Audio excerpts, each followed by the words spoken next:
Presenting The Complete Orson Welles and the Mercury Theater on the Air in The War of the Worlds by H.G. Wells. This is Orson Welles, speaking from London. as the third man. Stand by. We'll be on the air in 15 seconds, Mr. Wells. Yes, I know. Stand by, everybody. Mercury Theater on the Air presents Orson Welles as Count Dracula in his own version of Bram Stoker's great novel, Who knows Dracula.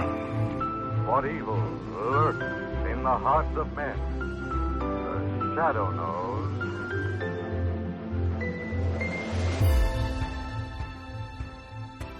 Hello world, welcome to The Complete Orson Welles, brought to you by Dwayne Old Time Radio. This podcast will feature various classic radio programs ranging mostly from 1936 to 1952 that Orson either produced and directed, was featured on, or starred as a guest. If you enjoy my podcast, you can subscribe to receive notifications of new posts. Subscribing is free and only takes a moment. New episodes are posted weekly. If inclined, please leave a rating and or review on your preferred podcast service. Thank you for your support. Hope you enjoyed the genius of Mr. Welles. The Campbell Playhouse is this week's series, and they are going to entertain us with with an episode titled The Green Goddess. It's a story about three Englishmen whose plane is wrecked in an isolated Himalayan kingdom where they face an impending and horrible doom.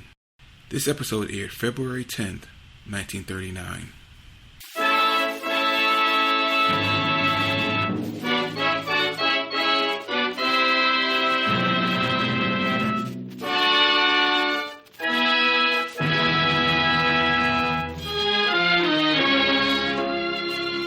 The makers of Campbell Soups present The Campbell Playhouse.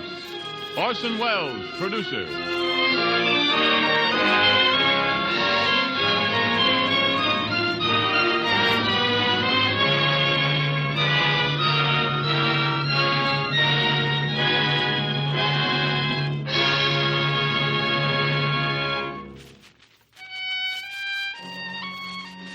Good evening, ladies and gentlemen. This is Orson Welles. The late William Archer was as formidable a gentleman as you would wish to meet. From 1884 to 1923, he wrote dramatic criticism for almost every important paper in England. And almost every American and English playwright at one time or another winced beneath his pen lashings.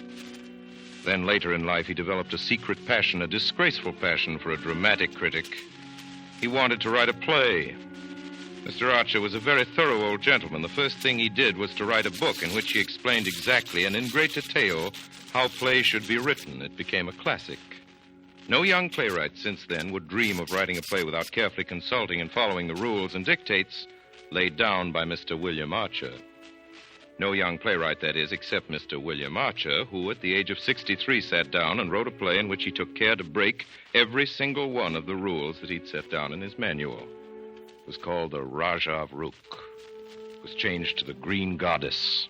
Opened on December 27th, 1920 at the Walnut Street Theater in Philadelphia with Mr. George Arliss in the leading part, and was an immediate and overwhelming success.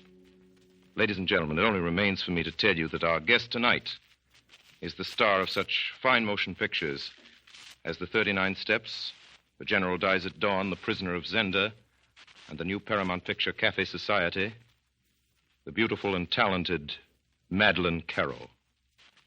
But before we begin, a word from Ernest Chappell.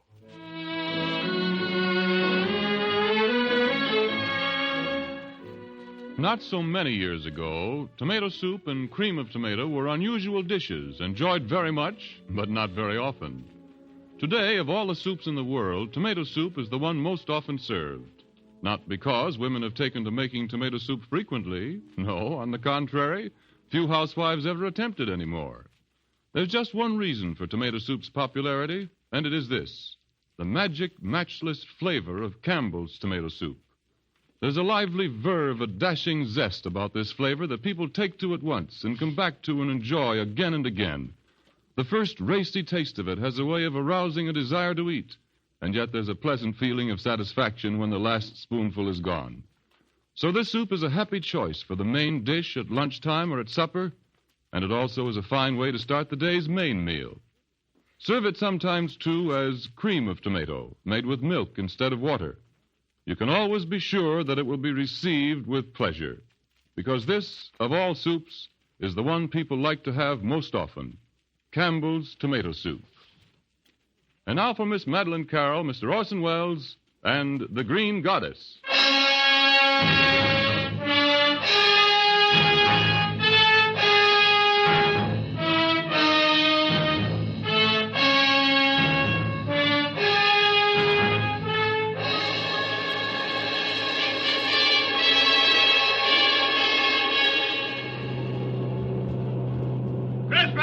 Yes, Doctor? Can you do anything about the wireless?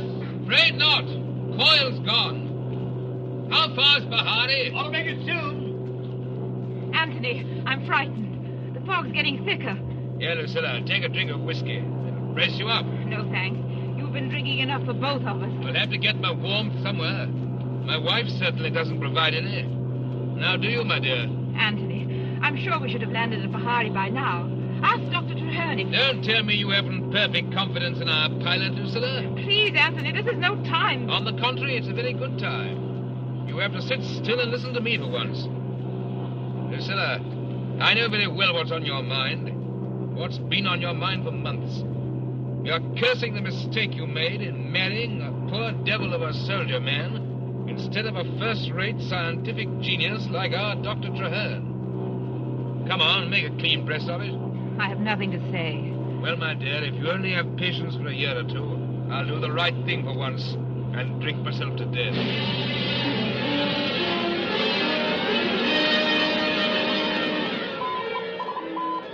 Any word, Dawson? No use, Captain. The air's dead. We're out of contact. Well, the Colonel's worried. He sent me over. Major Creston and his wife were passengers on Dr. Traherne's plane. How long ago was his last message? 40 minutes. Oh, that's not so long. 1 minute long to be flying blind in a Himalayan fog, sir. Oh, you're a confounded pessimist, Dawson. Well, I've done some flying over the Himalayas, Captain. Could Traherne possibly make a forced landing? Yes, in one of the valleys. But I'd almost rather he'd take a mountain right in the face. Those wild beggars in the interior. Oh, no, nonsense. They wouldn't dare molest British subjects. Oh, wouldn't they? 3 of the devils just shot down one of our deputies right here in Amritsar. Yes, and they're going to hang for it. Well, you can't hang all the savages in those mountains, Captain. Not even the British government. Try him again, Dawson. Right-o, sir.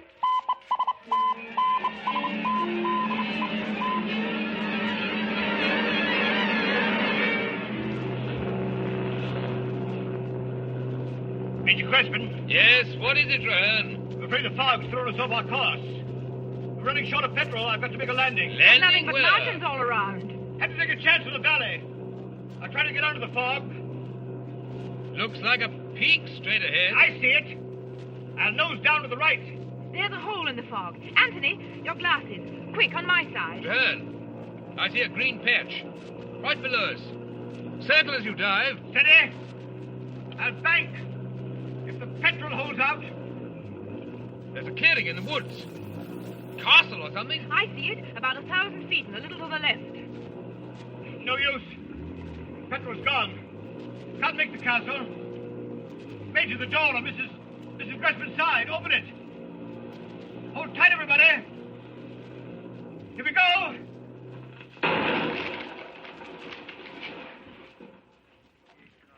Easy there. Easy. Take it easy, everyone. Are you hurt? No, I'm all right. How about it, Traherne? No use. Fellow's smashed. We have to depend on the natives.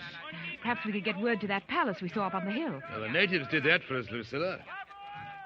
Listen. We're keeping at a safe distance. They're scared of us. No wonder, the way we landed. I wonder what sort of place we've struck. Look over there. Right above us. That statue. By Jove. What a creature. Awful, isn't she? 1, 2, 3, 4, 6 arms. What a horrible color. Some goddess they worship. Kali, I shouldn't wonder. Well, let's have a close look at the lady. Anthony, they don't want you near the statue. The devil's what they want. Major, I wouldn't hang with them. Think of your wife. I'm quite able to take care of myself and my wife, too, Dr. Traherne. Please, Anthony, we've got to show them we're friendly. Try talking to them in Hindustani. Hello there.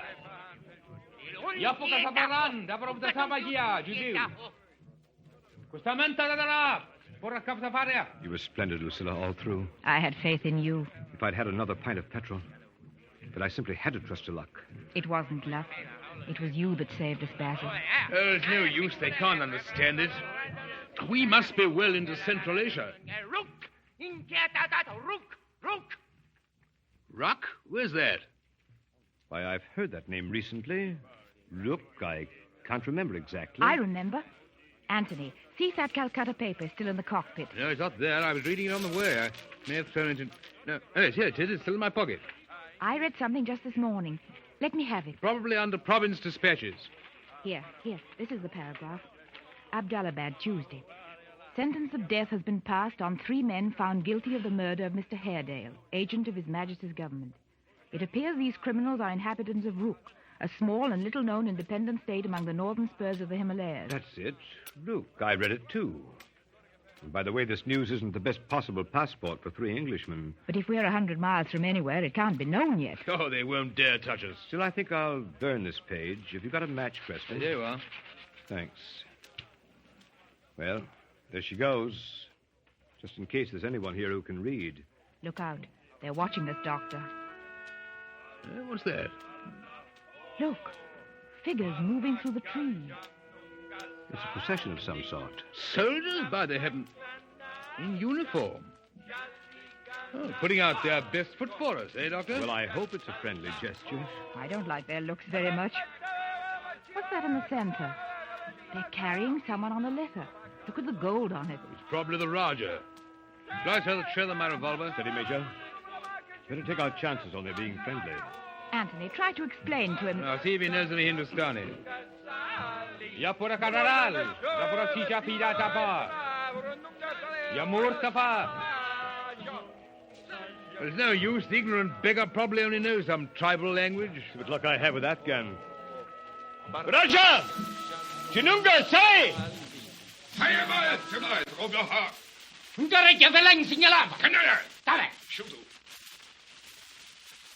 I bid you welcome to my humble kingdom. Your Highness speaks English. Then I can apologize for our landing uninvited in your territory. Uninvited, but I assure you, not unwelcome. Where we are given to understand that this is the state of Rook. The kingdom of Rook, Major. Major, if I rightly read the symbols of military rank on your cuff. Major Crispin. Permit me to introduce my wife. I am delighted, madame, to welcome you to my secluded dominions. You are the first lady of your nation I have had the honor of receiving. Your Highness is very kind. And this is Dr. Basil Traherne, whose aeroplane, or what's left of it, you see. Dr. Traherne. The Canadian Dr. Traherne, whose name I have so often seen in the newspaper. The pasteur of malaria. Well, the newspapers make too much of my work. It's very incomplete. But you're an aviator as well. Only an amateur. I presume it is some misadventure, a most fortunate misadventure for me that has carried you so far into the wilds of the Himalayas. Yes, we got lost in the clouds. Pity. On our way to Pahari from Amil Sarai. Major Crespin is stationed there. I offered to take them in my plane. I'm afraid it was a rash suggestion. Madame is a sportswoman, then? Oh, I've been up many times. Yes, many times. Well, you've made a sensation here, I can assure you. My people have never seen an aeroplane. They are not... sure, simple souls, whether you are gods or demons. But the fact of your having descended in the precincts of a temple of our local goddess, allow me to introduce you to her, is considered highly significant. Is your machine past repair, Dr. Traherne? Utterly, I'm afraid. Let us look at it. Ah, yes, propeller smashed. Planes crumpled up. Undercarriage wrecked. I'm afraid we can't offer to repair the damage for you. I'm afraid not, sir. A wonderful machine, yes. Europe has something to boast of. I wonder what the priest here thinks of it. He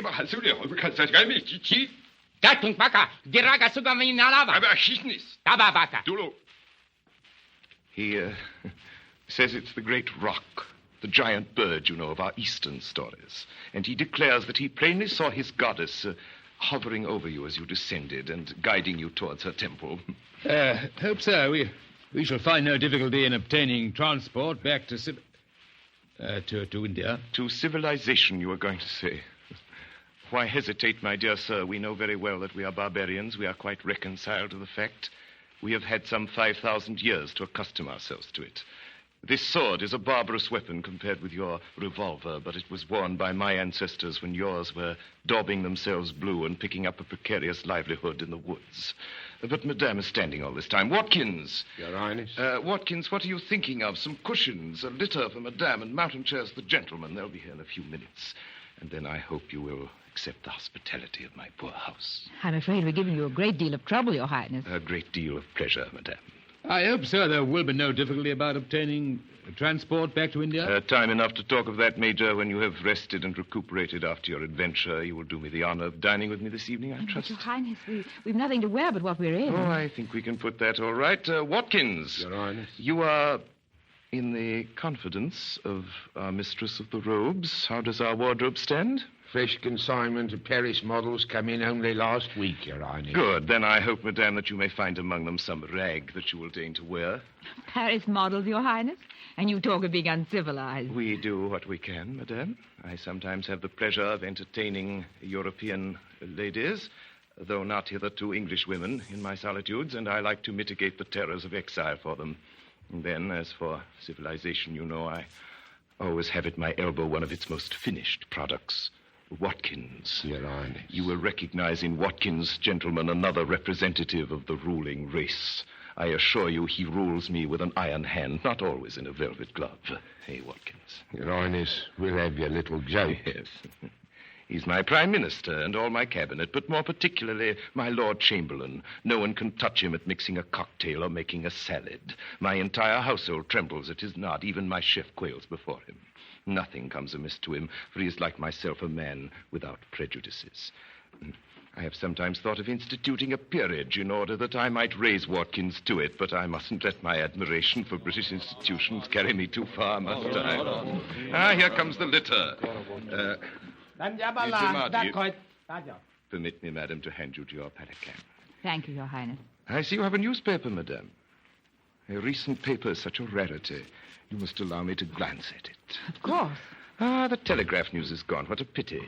In my seclusion, I hunger for tidings from the civilized world. Well, I'm sorry, Your Highness. I tore out that collar. I know your motive, Dr. Traherne, and I appreciate it. You destroyed it out of consideration for my feelings, wishing to spare me a painful piece of intelligence. That was very thoughtful, but quite unnecessary. I already know what you tried to conceal. You know... I know that 3 of my subjects, accused of a political crime, have been sentenced to death. How is it possible? Sir, we have a saying here in the East. Good news travels on the back of a tortoise, but bad news flies with the eagle. But one thing you can perhaps tell me, is there any chance of their sentences being remitted? I'm afraid not, Your Highness. Remitted? I should rather say not. It was a cold-blooded, unprovoked murder. Unprovoked, you think? Well, I won't argue the point. The execution is to be... I think tomorrow or the day after. Tomorrow or the day after, yes. Forgive me, madame. I've kept you waiting. We'll proceed at once. Your Highness seems so interested. Does Your Highness know anything of these men? Know them? Oh, yes. Yes, Doctor, I do know them. They are my brothers.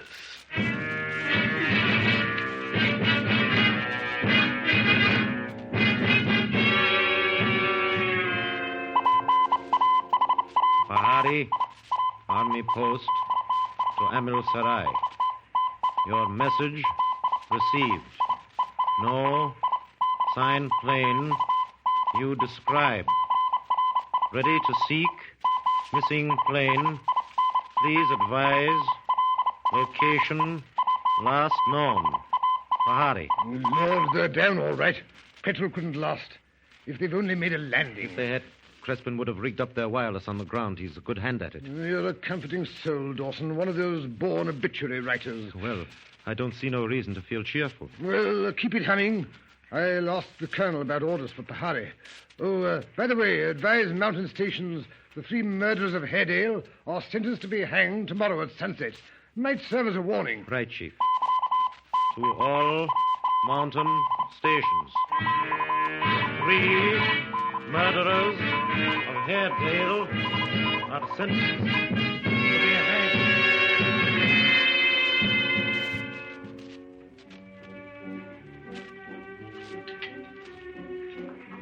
An excellent dinner, Roger. I don't know how you manage a gourmet's feast in This savage country. Major, you English feel civilization is your peculiar possession. Oh, my husband didn't mean that, Your Highness. Naturally, we didn't expect such splendor in your mountain kingdom. Thank you, madame. My humble castle is indeed splendid if it pleases you. But I must really refurnish this salon one day. My ancestors had no notion of comfort. They had considerable notion of a view, I should say, when they built this loggia. I never felt closer to the stars. My dear doctor, is that a premonition or an observation? But Dr. Traherne is quite an astronomer. Oh, well, not exactly an astronomer. I can pick out a few constellations, that's all. For my part, I look at the stars as little as possible. Today I was guilty of a little showing off when I met you with fanfare and troops. Think of the Maharaja up yonder, who night after night whistles up his glittering legions, as much as to say, see what a devil of a fellow I am. Do you think it's quite in good taste? I'm afraid you're jealous, Roger. You don't like having to play second fiddle to a still more absolute ruler than yourself. Yes, perhaps you're right, madame. Perhaps it's partly that. But there's something much more to it. I can't help resenting. Let me recommend the brandy, Major. I think you'll find it excellent. It is indeed. What is it you resent, Your Highness? Oh, the respect paid to mere size. To the immensity, as they call it, of the universe. Are we to worship a god because he's big? But if you resent his bigness, what do you say to his littleness? The microscope, you know, reveals him no less than the telescope. And reveals him in the form of a death-dealing speck of matter, which you, I understand, Doctor, are impiously proposing to exterminate. I'm trying to marshal the life-saving against the death-dealing powers. To marshal God's right hand against his left, eh?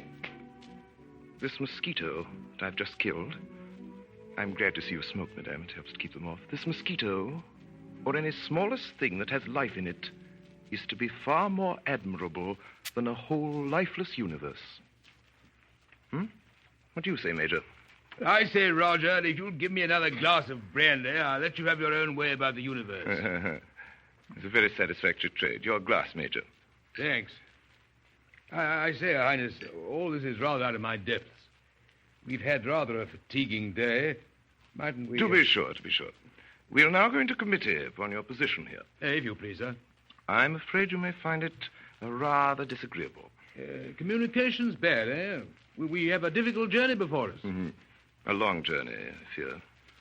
Not precisely difficult. Well, it surely can't be so very far, since you'd heard of the sentence passed on those assassins. I'm glad, Major, that you have so tactfully spared the pain of reopening that subject. We should have had to come to it sooner or later. When Your Highness said they were your brothers, you were, of course, speaking figuratively. You meant your tribesmen. Oh, not at all. No. They are sons of my father, not of my mother. And we come upon you at such a time. How dreadful. Oh, pray don't apologize. Believe me, your arrival has given me great satisfaction. How do you mean? I'll explain presently, but first... First, let's understand each other. You surely can't approve of this abominable crime? My brothers are fanatics, and there is no fanaticism in me. My education was wholly European. I shed all my prejudices. I became the open-minded citizen of the world whom I hope you recognize in me. My brothers, on the other hand, turned to India for their culture. The religion of our people has always been a primitive idolatry. My brothers naturally fell in with the adherents of the same superstition, and they worked each other up to a high pitch of frenzy against the European exploitation of Asia. You mean, sir, you defend this wicked murder? Oh, no, I think it foolish and futile. But there is a romantic as well as a practical side to my nature. And from the romantic point of view, I rather admire it. Then, sir, the less we intrude on your hospitality, the better. If you'll be good enough to furnish us with transport tomorrow morning... That is just where the difficulty arises. No transport, eh? Materially, it might be managed. But morally, I fear it's... Excuse the colloquialism, damn no go. What the blazes you mean, sir? Will Your Highness be good enough to explain? I mentioned that the religion of my people is a primitive superstition. Well, since the news has spread that 3 Feringis have dropped from the skies, precisely at the time when 3 princes of the royal house are threatened with death at the hands of the Ferengi government, and dropped, moreover, in the precincts of a temple, My subjects have got it into their heads that you have been personally conducted hither by the goddess whom they especially worship. The goddess? Here's her portrait on the mantelpiece. Much admired by connoisseurs. Then the upshot of all this palaver is that you propose to hold us as hostages in exchange for your brothers. That is not precisely the idea, my dear sir. My theologians do not hold that an exchange is what the goddess decrees. Nor, to be quite frank, would it altogether suit my purpose. Not to get your brothers back again? You may have noted in history, madame, that family affection is seldom the strong point of princes. But I don't quite see, Your Highness, what all this has to do with us. We are approaching the crux of the matter, a point which I fear you may have some difficulty in appreciating. I would beg you to remember that though I am what is commonly called an autocrat, there is no such thing under the sun as a real despotism. All government is government by consent of the people. It is very stupid of them to consent, but they do. If I defied their prejudices or their passions, they could upset my throne tomorrow. Will you be so kind as to come to the point, sir? Gently, Major, gently. We shall reach it soon enough. Please remember, too, that I am a slave to theology. The clerical party can do what it pleases with me. Please, Your Highness, you're torturing The point us. is, dear lady, that this theology on which, as I say, my whole power is founded, has not yet emerged from a very primitive stage of development. It demands an eye for an eye, a tooth for a tooth, a life for a life. You mean to say... Unfortunately, I do. You'd kill us? Not I, madame, the clerical party. And only if my brothers are executed. If not, I will merely demand your word of honor that what has passed between us shall never be mentioned to any human soul. You shall go free. But if your brother assassins are hanged, as they certainly will be, you'll put us to death in cold blood? Oh, not in cold blood, Major. There is nothing cold-blooded about the clerical party when white goats, as their phrase goes, are to be sacrificed to the goddess. What of Mrs. Crespin? Does your goddess demand the life of a woman? Well, on that point, she might not be too exacting. If Madame would be so gracious as to favor me with her society. Your Highness! Another word and I'll shoot you. Anthony. No use, Major. That gun wouldn't help you a bit. If you killed me, you'd only be torn to pieces instead of beheaded. We'll take our chances. Besides, I've had your pistol unloaded. That precaution was taken while you were at your bath. You devil. Anthony, please. I gather, Madame, that my offer does not please you. Well, I scarcely hoped it would. I do not press the point. Nonetheless, the suggestion remains open. But what's that sound? It's interesting. If you wait a few minutes, I may have some news for you. I recognize the service call, a message to the air base at Amritsar. Excuse me, please.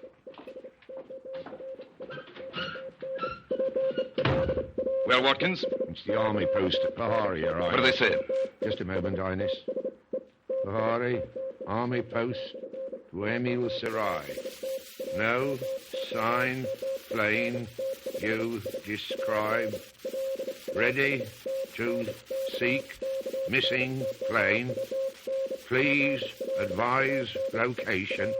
Last known. Much good that will do them. Out of contact, Watkins? Here's another, Your Highness. It's from Emil Sarai. To all mountain stations. 3 murderers of Airedale sentenced to be hanged tomorrow at sunset. Turn it off. That's all I need to know. Yes, Your Highness.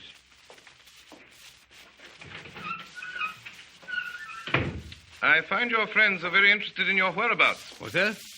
Amil Sarai is transmitting messages to Pahari and Pahari to Amil Sarai. How'd you know? Why, Major, you're an army man. You must know something of wireless. Never had occasion. I had operators in my command. And you, Dr. Traherne? I know even less than the Major. We heard those sounds, of course, when you went out. You see, Doctor, we are not entirely benighted. We have a wireless installation.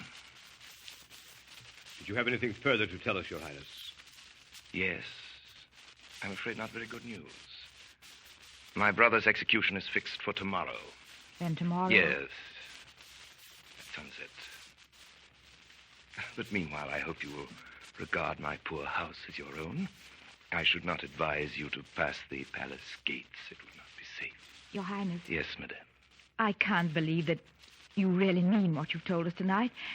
Perhaps you're testing us, having fun at our expense. Will you please now, for my sake, communicate with Amil Sarai and bring about an exchange? Your brother's lives for ours. No, madame, I am desolated to have to refuse you. It is always difficult to refuse a beautiful woman anything. And you are a very beautiful woman. But you must not ask for the impossible. I've already given you my reasons.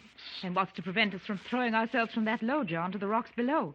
From cheating your goddess? Nothing, dear lady, except that with that clinging to the known and shrinking from the unknown that all of us feel. Besides, you cannot read my mind. As you suggested a moment ago, I may only be playing a little joke on you.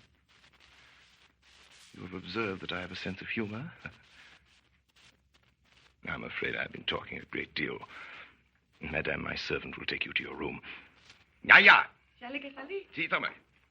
You will see that Madame has everything she needs for her comfort. Baka. And may I hope that you will rest well in my humble abode.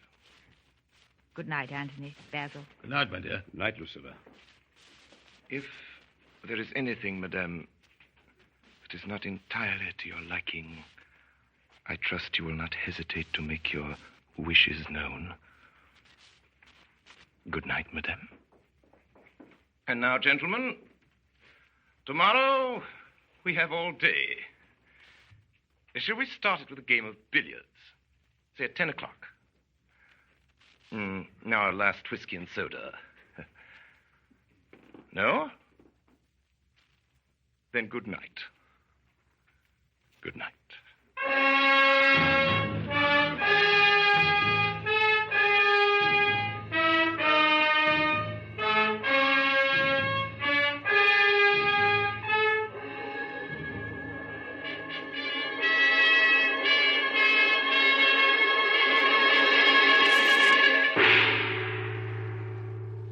You are listening to the Campbell Playhouse presentation of The Green Goddess, starring Madeline Carroll and Orson Welles. This is the Columbia Broadcasting System.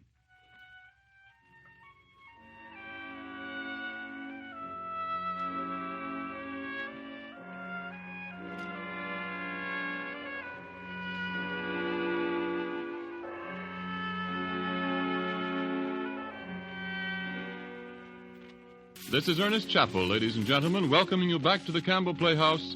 In a moment or two, we shall resume our presentation of The Green Goddess, starring Orson Welles and Madeline Carroll. Leaving our guest star as an uneasy dinner companion of the Rajah, whose table talk was so disturbing, though the service, I'm sure, was flawless, let's consider this question of food in the drama. So many plays have been written around meals or have featured meals, you can't get through an English drawing-room comedy without at least one afternoon tea, or a Noel Coward play without breakfast. In Old English, George Arliss solved all his problems by eating a dinner so good and so elaborate that it killed him. And Dinner at 8 wove the threads of half a dozen dramas into the preparations for a dinner party that was just about to start as the final curtain fell. The reason that meals have such an important part in plays is that meals and meal times form an all-important center of our social life, a sort of hub, so to speak, round which all our doings revolve. Meals, from the beginning of our society, have been the occasion and the backbone of entertaining and the focal center of the family. Few things bind people together more than the sharing of meals, provided those meals are gracious and graciously served. Perhaps it sounds exaggerated to say that a meal can't help but be a gracious occasion if soup is on the menu. But it does mean something that for centuries past, soup has been the traditional opening of dinner in many countries whose habits differed in almost every other particular. Soup is at once relaxing and invigorating. Soup greets us at the table with a warm welcome, and this is particularly true of Campbell's tomato soup. Its rich aroma and bright color flash an appeal to eye and appetite, and its sprightly flavor makes you want to enjoy it again and again. So serving this soup becomes a happy family custom and adds a gracious note when you have friends in for dinner. Now we resume our Campbell Playhouse presentation of The Green Goddess, starring Madeline Carroll and Orson Welles.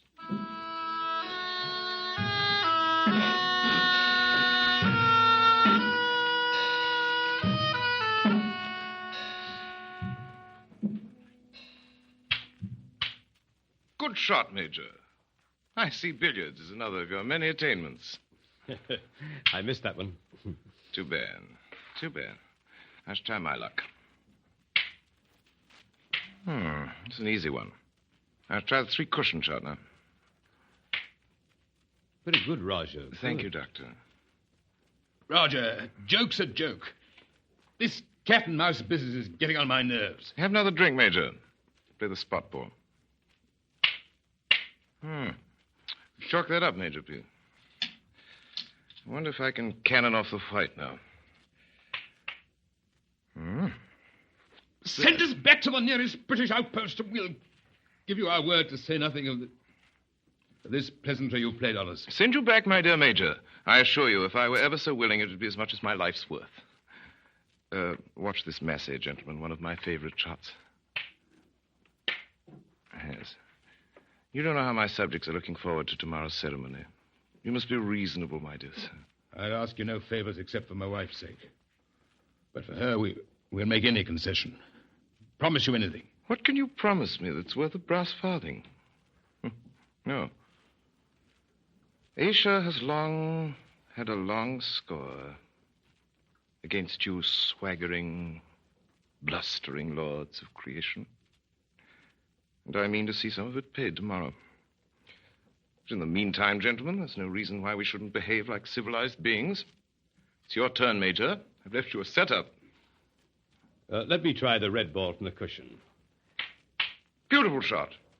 I should like to keep you from my opponent, if it were possible.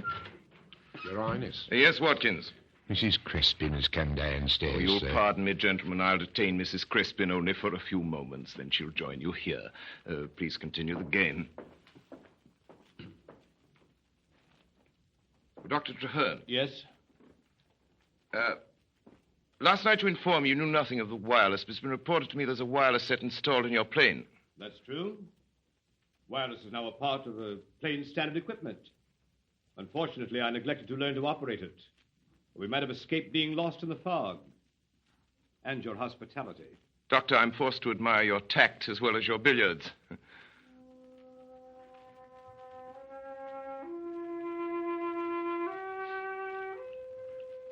Good morning, Mrs. Crispin.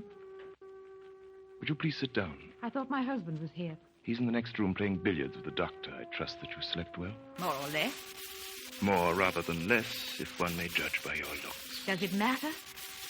What can matter more than the looks of a beautiful woman? If you'll excuse me, I'll join my husband. Oh, pray spare me a few moments. I want to speak to you seriously. Well, I'm listening. You're very curt, Mrs. Crispin. I'm afraid you bear me malice. You hold me responsible for the doubtless trying situation in which you find yourself. Who else is responsible? Who? Why, chance, fate, the gods, providence. Did I bring you here? Did I conjure up the fog? When you'd once set foot upon the goddess's precinct, it was utterly out of my power to save you. At any rate, the men of your party. If I raised a finger to thwart the goddess, it would be the end of my rule. Perhaps my life. What you really mean, Rajah, is that you don't dare risk it. You haven't the courage. You take a mean advantage, madame. You abuse the privilege of your sex in order to taunt me with cowardice. Let us say, then, that you haven't the will to save us. Reflect one moment, madame. Why should I have the will at the risk of all I possess to save Major Crispin and Dr. Traherne? Major Crispin is your husband. Does that recommend him to me? Forgive me if I venture to guess that it doesn't greatly recommend him to you. He is an only too typical specimen of a breed I detest. Pig-headed, bull-necked, blustering, overbearing. Dr. Traherne is agreeable enough, I dare say a man of genius. If you kill him, if you cut short his work, you kill millions of your own race whom he would have saved. I don't know that I care very much about the millions you speak of. Life is a weed that grows again, as fast as death mows it down. At all events, he is an Englishman, a Feringhi, and I may add, without indiscretion, that the interest you take in him, oh, the merest friendly interest, I'm sure, does not endear him to me. One is, after all, a man, and the favor shown to another man by a beautiful woman... Please. Madame, think over my suggestion of last night. I do not talk to you of romantic love. I respect you too much to think you accessible to silly sentiment. But such as it is, I ask you to share my kingdom as its queen. Your son, if you bore me one, should be the prince of princes. You have the courage to die. Dear lady, why not have the courage to live? I feel sure, madame, you might find life with me quite interesting. If you've finished, Prince, please allow me to be with my husband and my friend for what time we have left. As you wish, madame. But the privilege of changing your mind is open to the last. Allow me. Pricilla! Watkins! Yes, Your Highness. It's occurred to me, Watkins, that perhaps it's not quite safe to have our visitors so near the wireless room. Their one chance would be to communicate with India. They appear to know nothing about wireless, but I have my doubts. It's quite possible. I want you to stay in this room and in their presence to send out a message that will startle or enrage them. We will watch their faces very closely to see if they give any sign of understanding it. Here, I've written the message in this paper. Here you are. The lady has come to terms. She will enter His Highness's household. Very good, sir. I'll get them in here on the pretext of a little wireless demonstration, and then I'll tell you to send out an order to Tashkent for champagne. That'll be your cue. Very good, Your Highness. But afterwards, if, as how you were saying, there was to try to corrupt me, Corrupt sir. you? That would be painting the lily with a vengeance. Suppose they tries to bribe me, sir.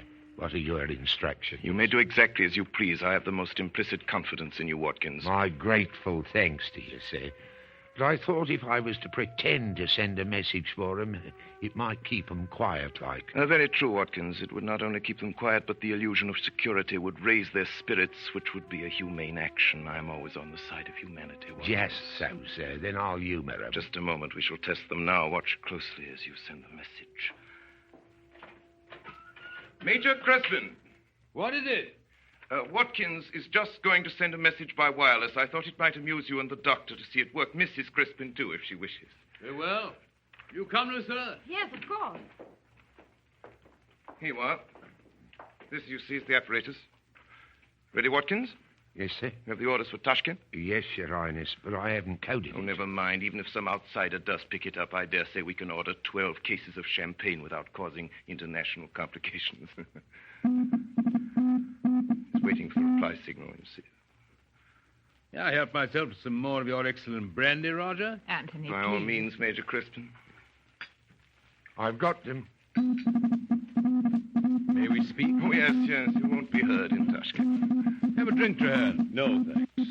Well, let's eat, drink, and be merry for tomorrow. See, that's all. That's how it's done. How many words did he send? What was it, Watkins? Forward by tomorrow's caravan. 12 cases champagne, usual brand, charge our account. Is that it? That's right, sir. 12 words. Can they really make such sense out of those blasted silly fireworks? I hope so, else we shall run short of champagne. Any orders, Your Highness? No orders, Watkins. And may I remind you, sir, that it's time for your appointment with the High Priest. Very well, Watkins. You can send word that I'm coming. Very good, And sir. now I trust you'll excuse me for some arrangements for tomorrow's ceremony. Please make yourselves quite at home. What was the message? Quick. Said the lady had accepted her life on his terms. A trap for us. Anthony, you were splendid. You gave no sign. Compliment from you. Most unusual. I'll have another drink on that. I think he was fooled, but he wouldn't have left us here. Can we break the door to the wireless set? No good. It'd make a noise. We'd be interrupted, and then the game would be up. Then we better try to bribe Watkins. We will settle what message to send if we get the chance. Dictate, I'll write. Now, what about this now? Wait. Major Crespin, wife, Traherne, imprisoned Rook, Raja's palace, lives in danger. No, we want something more definite. How would this do? Death threatened this evening. Rescue urgent. Excellent. But how'll we get Watkins? There's a bell. I'll try it. Now we better decide what to do if he won't take money, and we have to use force to get his keys. What shall we do with him? There's only one thing. Over the balcony. Oh, no. There's a drop of 1,000 feet. Anthony. Save your sympathy, my dear, for a worthier object. It can't be helped. If I can get 3 minutes of that instrument, You rang, sir? Yes, Watkins. We want a few words with you. Oh. Do you mind coming over here? You don't want to speak loud. Oh. I dare say you can guess what we want with you. I ain't no hand at guessing, sir. Rather you'd out with it plain. You know what's proposed for tomorrow? I've heard as how your numbers is up. Surely don't intend to stand by and see us murdered, 3 of your own people, and one of them a woman. What's me own people ever done for me? A woman, either. No good, Traherne. Come down to tin tacks. All right. What do you take to get us out of this? Get you out of this? Oh, if you was to offer me millions, how could I do that? By opening that wireless cabinet and sending this message through to the Amil Sarai aerodrome. That's all very fine, but what price have you gents to offer? Nothing down, no spot cash, that's clear. You'll have to take our word for whatever bargain we come to. Your word? Our written word. We'll give it to you in writing. Well, that's better. What about a little first installment? You ain't quite on your uppers, are you now? You could come down with a little something, couldn't you? Be it ever so humble. I have 300 rupees and 5 10-pound notes. On the table, if you please. And you, Major? 250 rupees. Oh, there's some loose change. There's your first installment. What about the balance? Shall we say £1,000 apiece? 1,000 apiece? 3,000 pounds? Oh, you're joking, Dr. Traherne. Well, I'd double my bid. 2,000 apiece. If your lives ain't worth 5,000 apiece to you, there ain't nothing doing. My place here's worth 15,000 to me, and there's all the risk, too. I ain't charging you nothing for that. We appreciate your generosity, Watkins. 15,000 it is. Now get to work quick and call up Amil Sarai. Right you are, ma'am. Handy little cabinet this year. Isn't there some special service call you must send out to get Amil Sarai? Hold on there, I knows it. Here it is. That's not a service call. Right. Got them, sir. Now the message. Goats are ready for... Devil, come on, Traherne. That's it. Drag him this way, over to the balcony. Cut him up. Hurry up, put him along to the balcony. Now, over with him.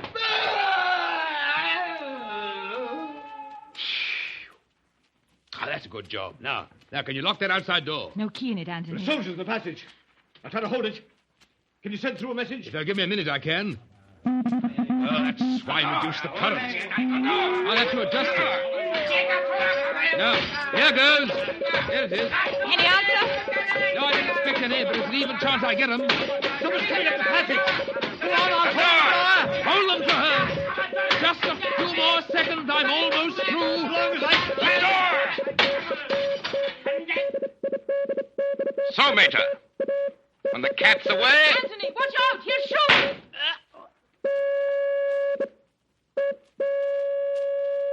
Did you get that message through?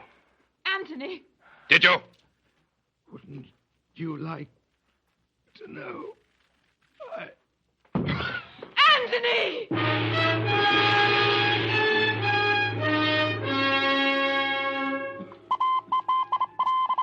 Amil Sarai.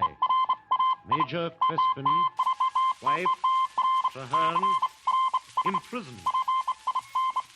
Rook, Raja's palace. Death threatened.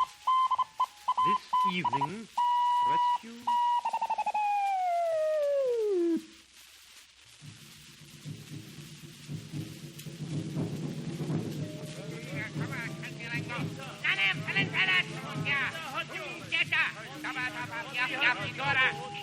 I apologize, madame, for this unseemly display. The fanaticism of my people is beyond my control, I assure you. What is it? What are they doing? Your husband's body, madame, they are laying it at the feet of the goddess, you see.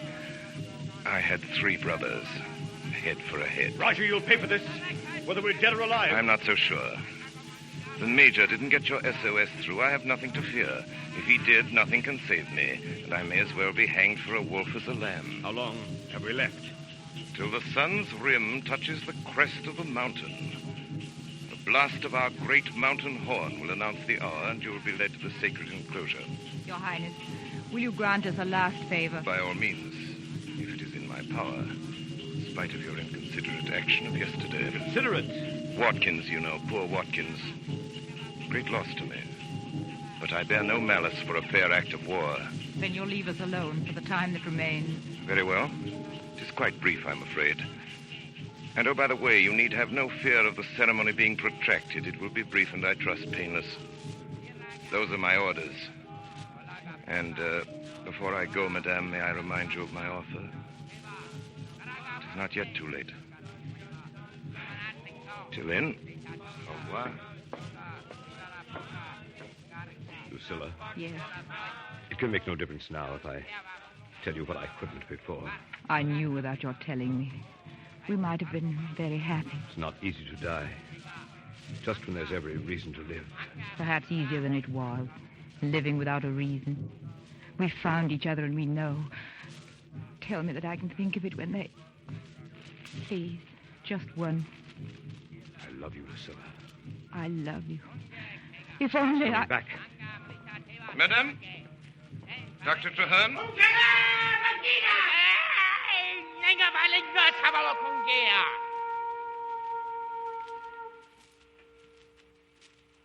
I regret to intrude, but the time of the ceremony has unfortunately come. I am ready. Pity, madame. The last time. Must I do violence to my feelings by including you in the approaching ceremony? There is still time. Will you stop tormenting this lady? Remember my power, madame.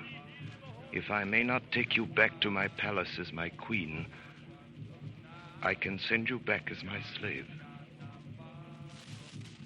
Have you nothing to say? Nothing. I repeat my offer. Devil, I'll kill you.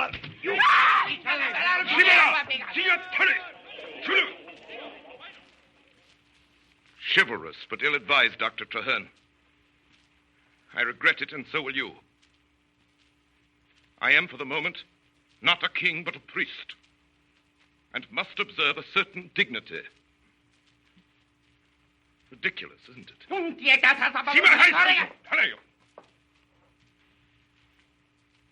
My colleagues here now insist that since you have publicly struck the chief of their sacred caste, your death alone will not appease the fury of the goddess.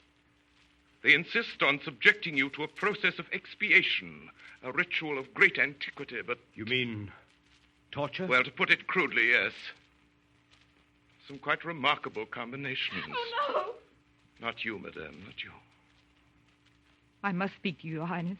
Speak to you alone. Send Dr. Traherne away. Pricilla, what are you thinking of? Pricilla! I beg of you, Raja, I beg of you. 1 minute, no more. Very well. Pricilla! Pricilla!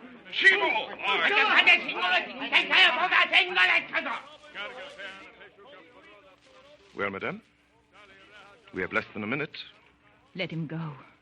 Send him back to India unharmed, and it shall be as you wish. And how am I to know that you will keep your word? I must have a pledge of your good faith, for without a pledge, madame, I don't believe in it one little bit. What pledge? Only one is left. Dr. Traherne himself. I may, though it will strain my power to the uttermost, save his life while keeping him in prison. Then, when you have fulfilled your bond, I will let him go free. But the moment you attempt to evade your pledge, by death or by escape, I will hand him over to the priests to work their will with, and I will put no restraint upon their savage instincts. Choose, my dear lady. Choose. You have exactly 20 seconds. But, Your Highness... Yes, madame? I no longer have to choose. Do I?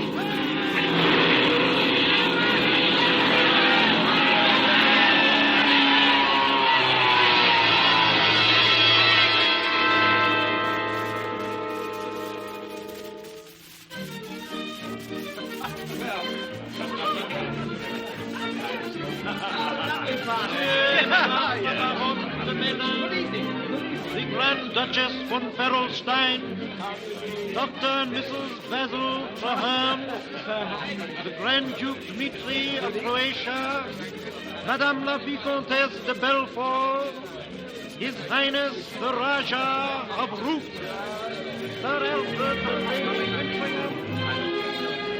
It was good of you to come, Your Highness. May I present you to Lady Beatrice Tinsdale? How do you do? And Lord Tinsdale, Your Highness. How do you do? A pleasure, my lord. May I present Mrs. Traherne, the Rajah of Rook? Ah, I believe we've met before.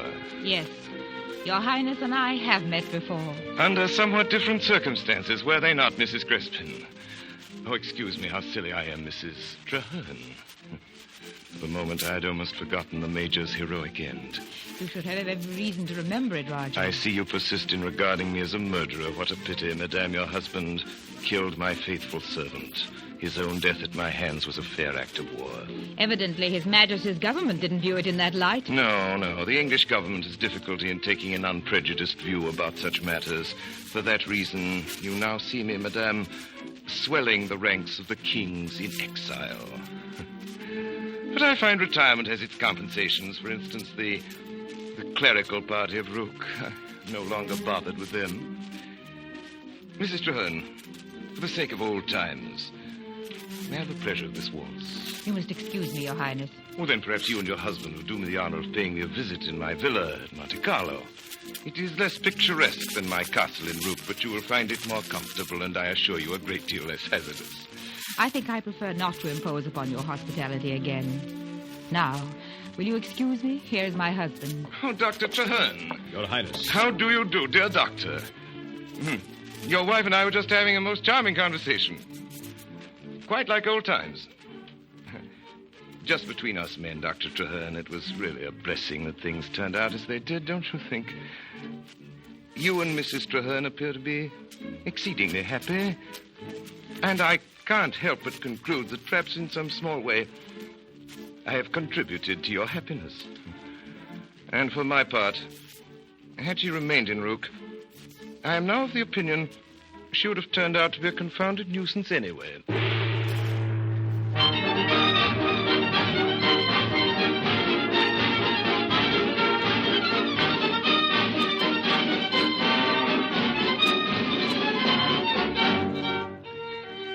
You have been listening to the Campbell Playhouse presentation of The Green Goddess, starring Madeleine Carroll and Orson Welles. In just a moment, Orson Welles will return to the microphone with Miss Carroll. But meantime, I spoke a little while ago of the popularity of tomato soup. Almost anywhere you go, you'll find this is the ruling favorite among soups. Indeed, I believe that if people could have only one kind of soup, they would choose tomato soup. And furthermore, in nearly every case, it would be Campbell's tomato soup. Now, why is this so? One reason is that it is such a versatile soup. The lively aroma and the bright glow of it beckon to the appetite, so that it makes a tip-top beginning for dinner. There's real nourishment in it, too, making it a fine lunch or supper dish. And for extra nourishment, it may be served as cream of tomato, with milk added instead of water. But the main reason Campbell's tomato soup is the world's favorite is its flavor. Just about everybody likes the tang and liveliness of it. Little folk just learning to feed themselves spoon it up eagerly, and throughout their growing years it holds their favor. Men, liking keen, racy foods, take to this soup with enthusiasm. Women like its bright flavor, too, and its bright look on the table, and the bright greeting it receives. Yes, there's no question, but America's number one soup is Campbell's tomato. Is it number one on your weekend grocery list? It should be. And now, here's Orson Welles.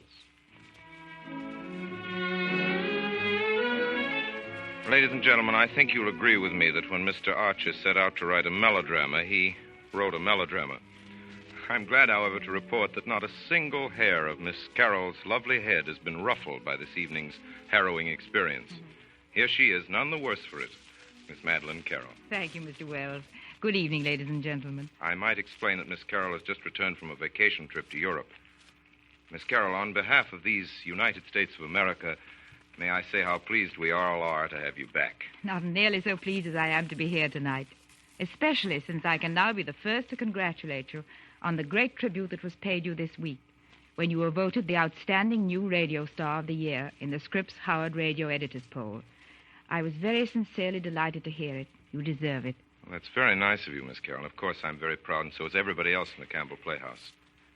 And we'd like to take this opportunity to thank all the editors in this country and in Canada who have paid us such a fine compliment, and to tell them that we shall continue to try and live up to the honor they've done us. I don't think there's any doubt of your doing that.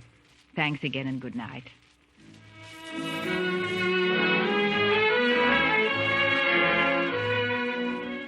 In tonight's Campbell Playhouse production of The Green Goddess, the role of Lucilla Crespin was played by our guest, Miss Madeline Carroll, the Rajah by Orson Welles. Robert Spaeth played Major Crespin, Ray Collins was Dr. Treherne. The part of Watkins was played by Eustace Wyatt, that of Dawson by Edgar Barrier. Alfred Shirley was Caldwell, and Maurice Ankrum was the High Priest, the part which he played in the original production about 18 years ago. Music for the Campbell Playhouse tonight was composed and conducted by Bernard Herrmann. And now, Orson Welles, will you tell us something about next week's story? Well,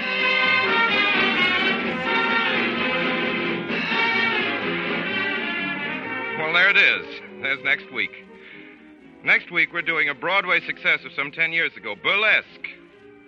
Burlesque by James Manker Waters and that great American producer, Arthur Hopkins.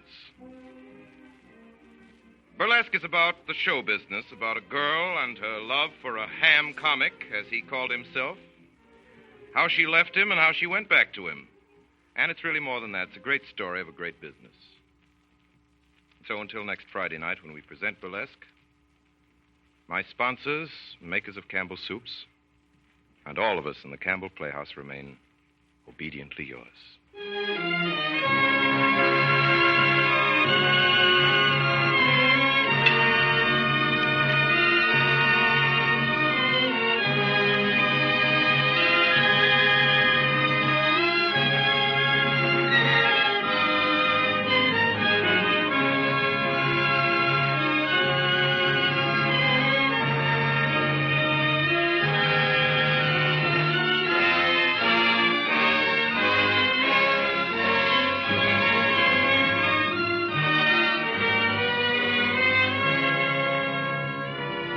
The makers of Campbell Soups join Orson Welles in inviting you to be with us at the Campbell Playhouse next Friday evening to hear Burlesque. Meanwhile, if you have enjoyed tonight's Campbell Playhouse presentation, won't you tell your grocer so tomorrow when you order Campbell's tomato soup? This is Ernest Chappell saying thank you and good night.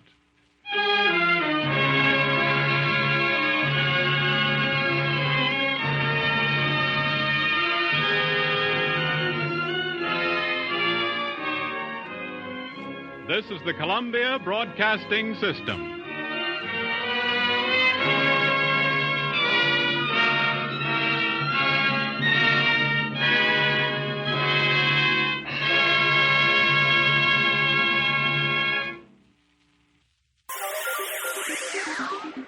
Thank you for listening to and showing your support for my podcast. If you would like to receive notifications of when new episodes are posted, please subscribe to my channel. Subscriptions are 100% free, and they really help me get an idea of how I'm doing. You can also go to my website where you can listen to all of my podcasts for free, and you can also download the episodes for free. The website is otr.duane.media. There is also donation information on there if you want to show your support or become a patron. You can email me at info@otr.duane.media. I'm also on Instagram at duane.otr. Well, hope you enjoyed, and until next time, stay safe, wish you well, and as always, peace.